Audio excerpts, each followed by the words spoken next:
What's up, everybody? It's your boy Brandon Blakeney, aka Brandon Lee TV, back at it again, my friends, to give you guys some more dope content. Appreciate y'all showing love, hitting the subscribe button, following the journey. We're gonna keep on pushing it. Today, we're talking about a Hoops Prodigy, Alonzo Trier. What happened?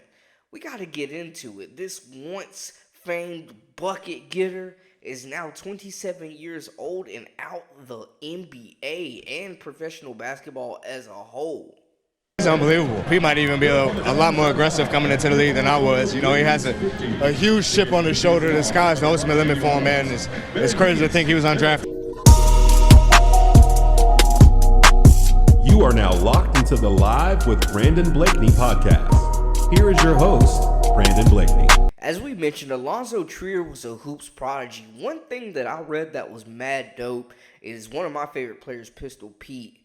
Trier actually modeled his drills that he did as a kid after Pistol Pete. So I thought that was pretty dope. Just the shot making and the repetition and handling that rock like y'all know only he could. Anyways, once named the top prospect in the class of 2015, breaking onto the AAU circuit as a Jet, he looked like he was born to put the ball into the basket.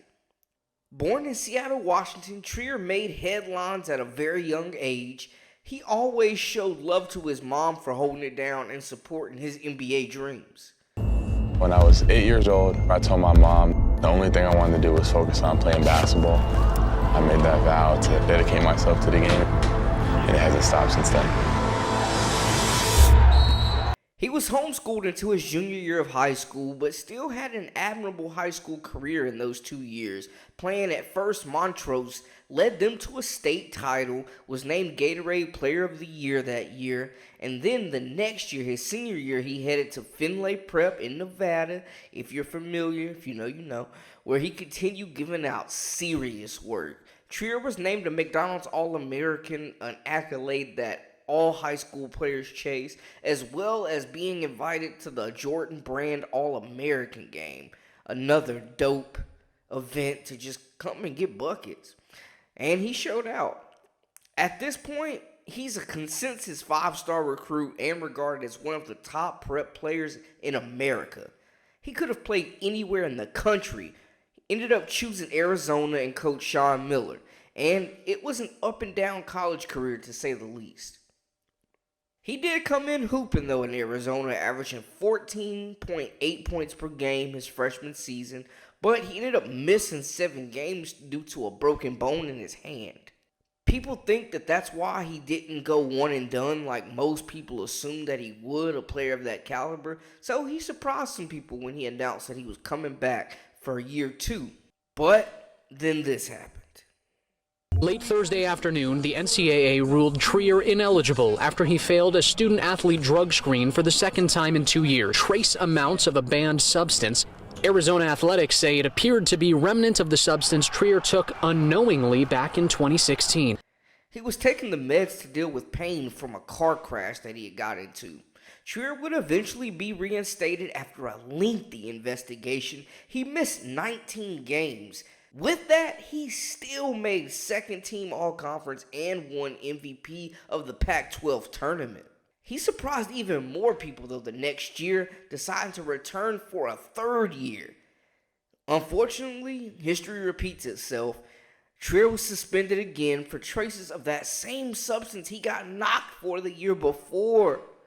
Trier ended up declaring for the NBA draft finally after his junior season when the Wildcats lost in the NCAA tournament.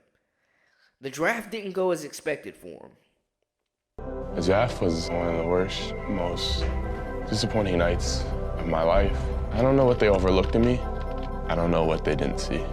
I knew what I was capable of. I knew where I belonged, and I believed in myself.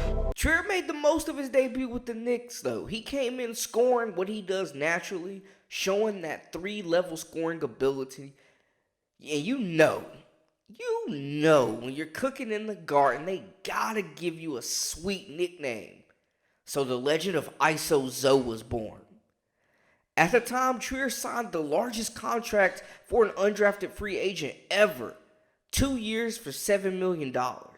Trier signed a standard NBA contract with the Knicks, becoming the first two-way player to sign a guaranteed NBA contract within the first 2 months of the season. He provided an immediate need, a scoring boost for the Knicks. He averaged 11.8 points per game his first year in the league, making most of his work happen from the ISO. He was top 70 in the league for isolation plays. Some felt that wouldn't always translate. The next year, Trier's playing time was damn near cut in half. He went from playing 22 minutes a game to just over 12. Many attribute it to 3 different things.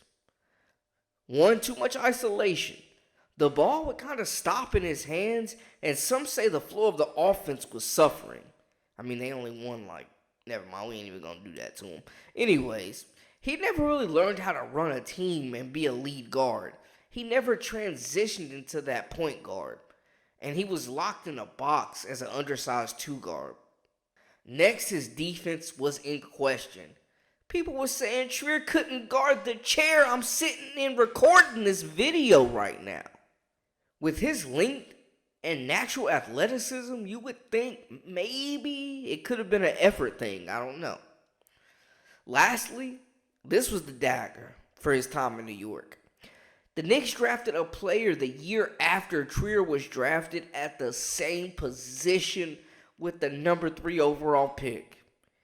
Yup, you got it. R.J. Barrett. Welcome. He became the starting shooting guard his rookie season, and surprisingly though, his backcourt mate ended up being Raymond Felton. Shout out Ray though, man. Real talk. South Carolina legend. Anyways, Trier was eventually waived and ended up playing in the G League for the Iowa Wolves, where he averaged 12 points in just 9 games on a roster full of guys trying to get back into the NBA during the 2020-2021 season. Trier was eventually waived and ended up playing in the G League for the Iowa Wolves, where he averaged 12 points a game in 9 games during the 2020-2021 season. Still just 27 years old to this day. Man, I hope he's still in the gym getting that work in.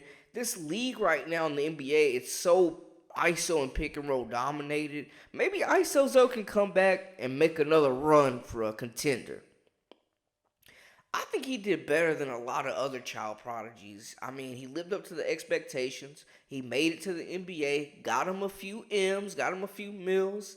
You know what I'm saying? Can support himself. Made his mom happy, and hey, he touched the league. You know, something that's a very, very, very small percentage of people get to do. So I think we got to say, all in all, his career was a success. I hope y'all enjoyed the video. Go ahead, shout out in the comments what y'all think. Will he make a comeback? Did I get the facts straight? Let me know what y'all think, and let me know what I should talk about next. Holler at me with some story ideas if you got them. Until next time, with the latest and the greatest, make sure you hit that subscribe button. This is Live with Brandon Blakeney. You dig?